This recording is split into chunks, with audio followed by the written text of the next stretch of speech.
मंच पर उपस्थित बिहार और भारत की राजनीति के चमकते हुए सितारे, मेरे भाई और मोदी सरकार के मंत्री चिराग पासवान जी, हम सभी के बहुत ही लाडले प्रत्याशी बिहार सरकार के मंत्री भाई कृष्ण कुमार मंटू जी, रिकेश सेन जी, सुमित कुमार सिंह जी, निरंजन शर्मा जी, अनिल बेग जी, अर्जुन सिंह जी, जितेंद्र सिंह जी, रोहित चंद्रा जी, अभिषेक सिंह कुशवाहा जी, मंचासीन सभी महानुभाव और यहां पर उपस्थित मेरे सभी बहनों और भाइयों और विशेष रूप से उपस्थित मेरे तमाम युवा साथियों, आप सबको महाराष्ट्र की ओर से बहुत बहुत नमस्कार। आप सभी को मैं अभी संपन्न हुए छठ के पर्व की बहुत बहुत शुभकामनाएं देता हूं। और मैं आपको बताना चाहता हूं, केवल आपने छठ नहीं मनाया, मैंने भी मुंबई में समंदर के किनारे चौपाटी पर 3 लाख बिहारी भाइयों के साथ छठ का पर्व मनाया, छठी मैया की पूजा की और सूर्य नारायण देव को अर्घ दिया है। दोस्तों, एक जमाना था जब महाराष्ट्र में कुछ लोग कहते थे कि हम मुंबई में छठ नहीं मनाने देंगे, लेकिन जब से भाजपा और एनडीए की सरकार आई, पूरी शान के साथ मुंबई में भी छठ मनता है, क्योंकि हमने कहा अरे छठ मुंबई में नहीं तो क्या पाकिस्तान में मनाया जाएगा, और इसलिए पूरी ताकत के साथ मुंबई में हम छठ मनाते हैं।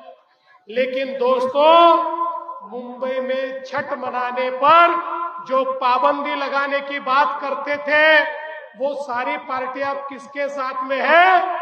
वो तेजस्वी और कांग्रेस के साथ में आज कंधे से कंधा मिलाकर बैठी है। ये बिहारियों का अपमान क्या आप लोग सहने वाले हो? ये पूछने के लिए मैं यहाँ आया हूँ। दोस्तों, मैं आपको इतना ही कहने के लिए आया हूँ, अब बिहार एक ऐसी कगार पर खड़ा है कि बिहार को कोई रोक नहीं सकता।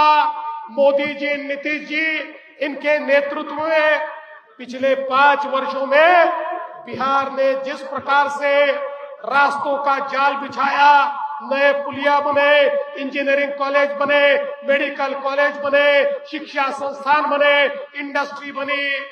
अब यकीन मानिए, ये 5 साल में बिहार की गाड़ी ऐसी दौड़ने वाली है, कोई रोकने का प्रयास भी करे तब भी वो रुकने वाली नहीं है। लेकिन मैं आपको कहना चाहता हूं, एक और मोदी जी का विकास है और दूसरी ओर जंगल राज है।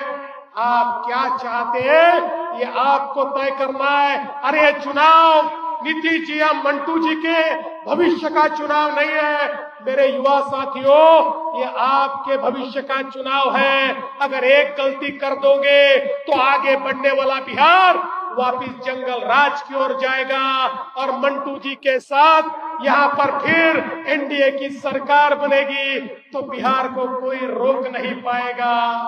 मैं इसलिए भी कहता हूँ दोस्तों, हमारे प्रधानमंत्री मोदी जी का तो देश के हर राज्य पर बहुत प्यार है, हमारे महाराष्ट्र पर भी बहुत प्यार है, लेकिन मैं यकीन के साथ कह सकता हूँ, मोदी जी का सर्वाधिक प्रेम ये बिहार के ऊपर है।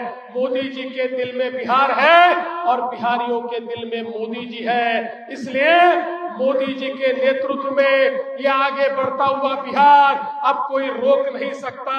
अरे मैं आपको सवाल पूछना चाहता हूँ, आपको जिस लालटेन में रौकेली नहीं है, जो लालटेन बुझ गई, ऐसी लालटेन चाहिए या यहाँ का चमकता हुआ चिराग चाहिए, मोदी जी जैसा सूरज चाहिए? ये आज आपको तय करना पड़ेगा। और इसलिए मैं आपसे इतना ही निवेदन करता हूँ कि मंटू जी ने यहाँ पर मेहनत की है, विकास किया है, जन जन के साथ वो रहे हैं, जन जन के साथ उनका प्यार है। मंटू जी ने आपके साथ मिलकर इस क्षेत्र को आगे बढ़ाने का प्रयास किया है। और आज बिहार के मंत्रियों में एक बड़े अच्छे मंत्री के रूप में उनका शुमार होता है।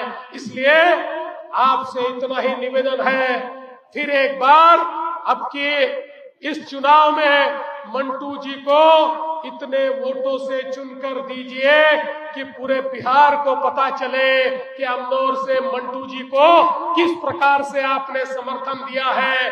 अरे ऐसा कमल का बटन दबाइए कि वोट मंटू जी को मिले और शौक लालटेन को मिले। इस प्रकार का इस चुनाव में आप बटन दबाइए, इतना ही आपसे निवेदन करता हूँ। फिर एक बार मंटू जी को बहुत बहुत शुभकामनाएं देता हूँ और अपने शब्दों को विराम देता हूँ। धन्यवाद। जय हिंद, जय भारत।